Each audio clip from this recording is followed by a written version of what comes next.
Bom dia, gente, tudo bem com vocês? Tem uns dias que eu não apareço, né? E pode ser que isso aconteça, tá bom? Eu tô com muitos ajustes do material que eu tenho aqui fora das lives, né? Dos outros cursos e tudo mais. E tô tentando organizar isso de uma forma que fique bom para os meus alunos, né? Tenho mais de 3.000, 4.000 alunos inscritos nos meus diversos cursos e preciso deixar tudo bem organizado, né? Hoje nós vamos conversar sobre um tema que é relevante e que sempre permeia meu trabalho, que é a cura da criança interior e todos os caminhos que essa cura nos traz. Quando a gente se vê perdido, repetindo padrões, envolvido nos mesmos relacionamentos, envolvido em dependências financeiras, emocionais, quando a gente se vê passando por lugares necessários, mas que a gente já não gostaria de passar mais, nós muitas vezes estamos ainda replicando dores emocionais que vivemos nos nossos primeiros 7 anos de vida. Isso é muito forte, né? Eu sei que muitas vezes esse tema parece batido, mas se você for olhar as questões da sua vida, a maioria delas ainda está agarrada nesse processo. E hoje eu vou trazer uma percepção diferente do que é visto por aí sobre essa questão da criança interior, que é uma percepção que eu acompanho muito nos meus atendimentos mais holísticos, né? Mais profundos. E o primeiro ponto é que a criança interior, sim, ela é um arquétipo, né? Por que eu coloquei o tema dessa live? Eu sou a cura da minha criança interior. Eu sou a cura é o nome desse canal aqui, não é à toa. O eu sou tem toda uma potência, né? O eu sou é uma frase de conexão realmente com o nosso eu superior, com a nossa divindade interna, com a nossa alma mais pura.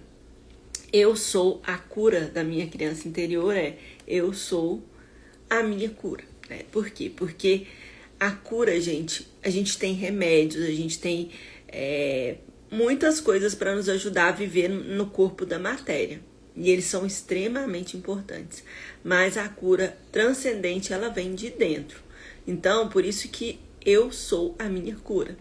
Como eu falei para vocês, eu vou trazer hoje uma percepção da criança interior de um lugar muito profundo, que talvez só o Dr. Bá tenha conseguido passar isso para mim, né, nos meus estudos de florais e tudo mais, e também na antroposofia, que é a percepção de que a criança interior, ela é um arquétipo muito maior do que as dores da nossa infância atual. E se as dores da nossa criança, elas forem dores da nossa criança de várias... não vou dizer nem existências, mas de várias linhas do tempo, né, que podem ser, a gente pode pensar em várias biografias. Quando a gente olha para a antroposofia e para o Dr. Bá, eles me ensinam que nós temos várias biografias, ou seja, que nós passamos pela Terra mais de uma vez. E que quando eu deixo meu corpo de carne aqui, né, quando eu deixo meu corpo físico e volto para a espiritualidade, eu vou munida do meu corpo emocional, que seria meu corpo astral, e também do meu corpo vital, que seria meu corpo vital, não, do meu corpo astral e do meu eu, que é o meu espírito. E no corpo astral, que é o corpo das emoções, que é o corpo da alma, e isso quem me traz é o Dr. Bá, né? No corpo da alma estão impressas dores da alma. E essas dores da alma nada mais são do que as nossas feridas infantis.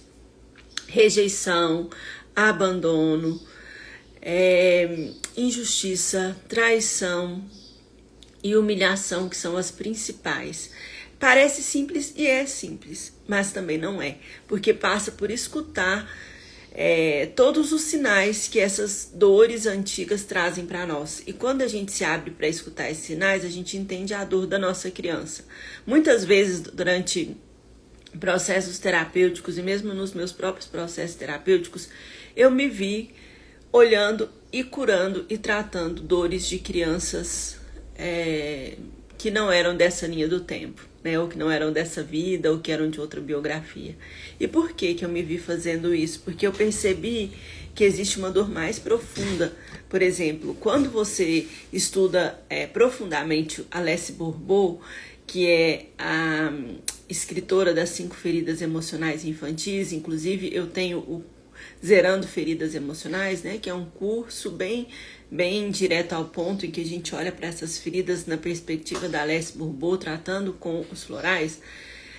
Quando eu olho para o conhecimento que ela trouxe, eu percebo que uma coisa que ela fala desde o começo, a nossa ferida é aquela dor que a gente trouxe na alma e que é por onde a gente vai encontrar a cura também da nossa alma, né? Então, a gente já chega na vida com uma dor, com uma ferida.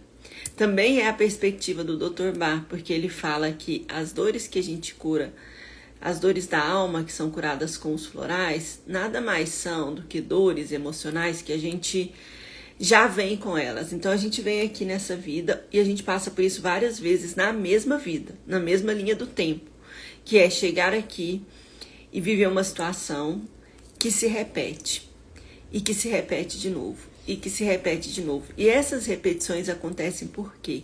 Elas acontecem para que eu consiga, nesse momento meu atual, para que eu consiga fazer com que nessa repetição eu viva aquela experiência não pelo meu eu inferior, mas pelo meu eu superior. Vou dar um exemplo, como ele descreve. Por exemplo, eu venho e vivo uma situação de injustiça, né? Eu venho e vivo uma ferida infantil de injustiça. Essa ferida infantil de injustiça, ela vai me levar a ter situações, experimentar na minha vida situações recorrentes de injustiça. Mas eu vivi aquela situação ali já na primeira infância porque energeticamente eu já estava conectada com a necessidade de curar aquela ferida da injustiça. Compreenderam? Então, quando eu já estou conectada com essa necessidade de curar a ferida da injustiça, ela aparece ali na primeira infância e depois ela começa a aparecer mais vezes na minha vida. E por que ela aparece? Para que eu aprenda a viver aquela situação específica com o olhar do meu eu superior e não simplesmente com a reatividade do meu eu inferior. Então esse é o propósito das feridas da nossa vida, que a gente possa olhar para elas a partir de uma nova perspectiva.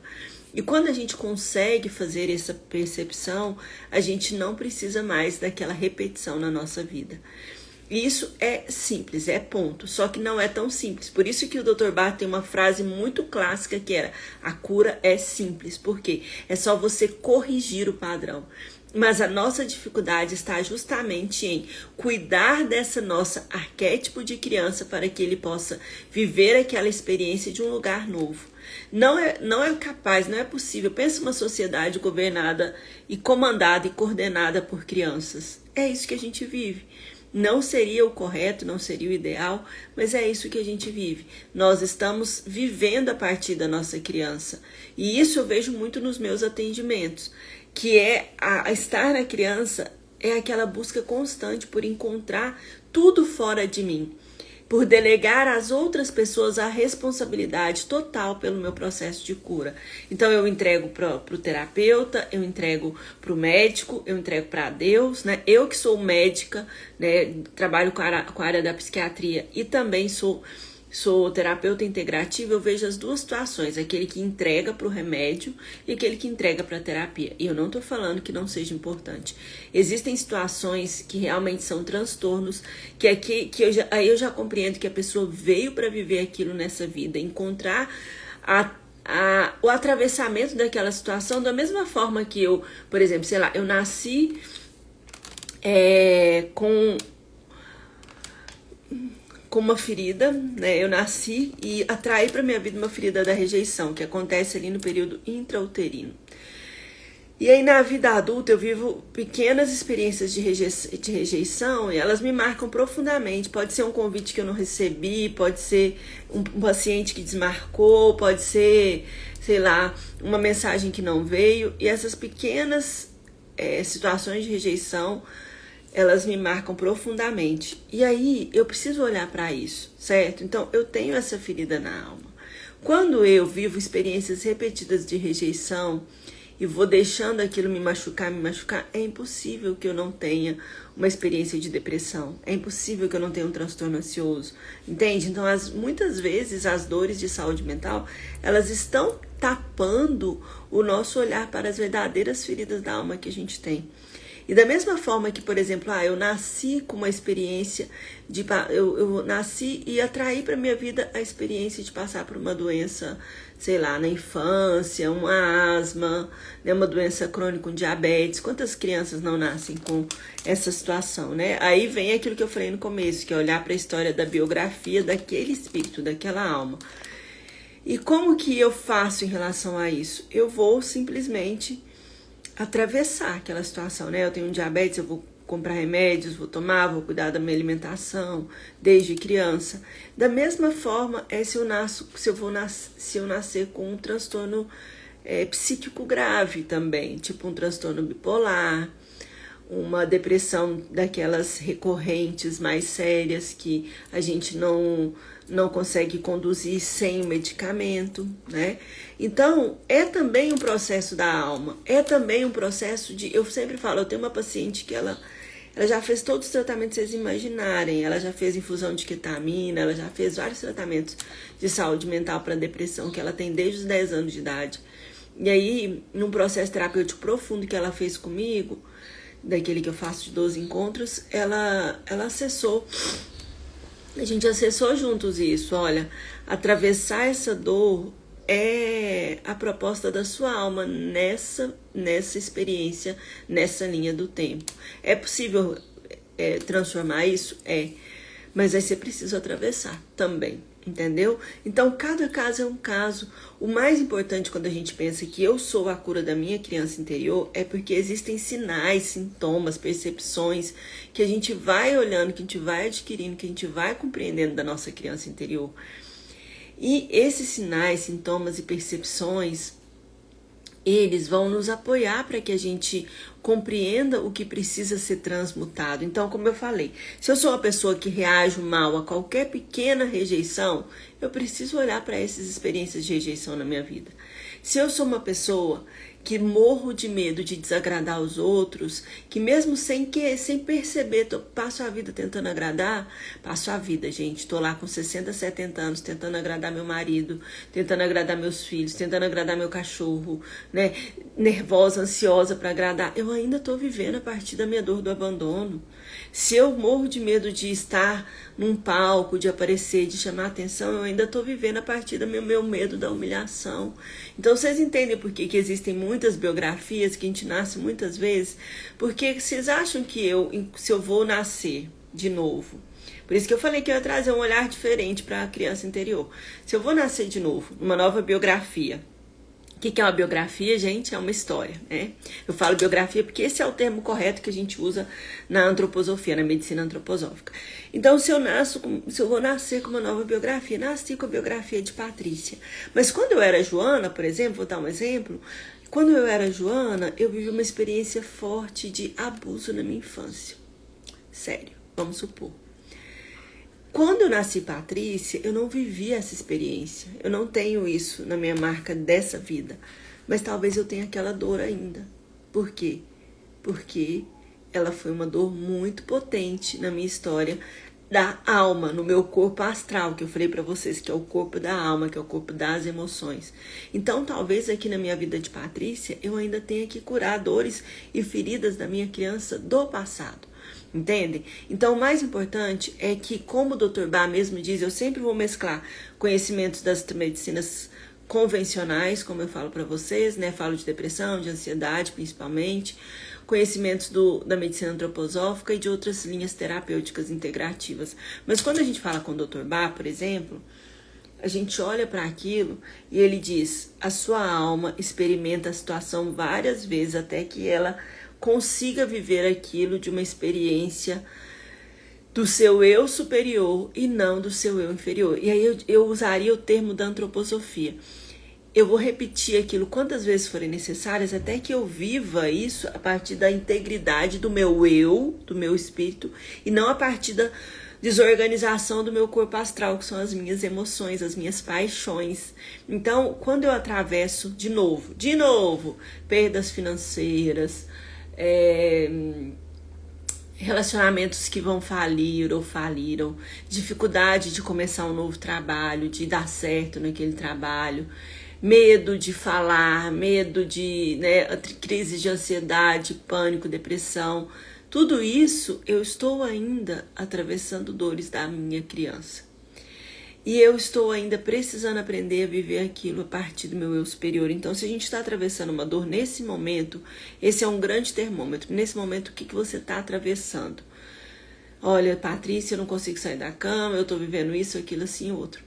Então, nesse momento, você vai olhar para essa dor e você vai fazer uma interiorização e vai pedir para que você aprenda a lição, para que você viva a partir do seu eu superior. E talvez viver a partir do seu eu superior nesse processo vai ser simplesmente aceitá-lo, ou vai ser perdoar, ou vai ser se perdoar no processo, entendem?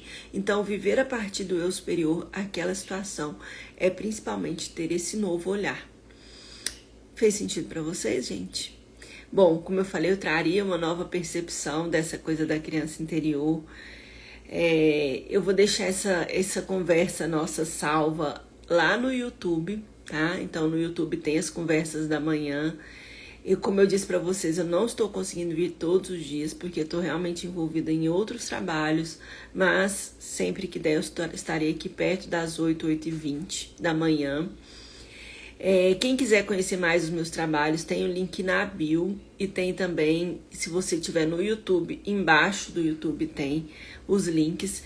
E o trabalho do Curandeiras Contemporâneas, que é voltado para profissionais e também para mulheres que fazem esse caminho de autocura, que tá lá no outro Instagram, tá bom? Então é isso, meus amores, um abraço para vocês e nos vemos.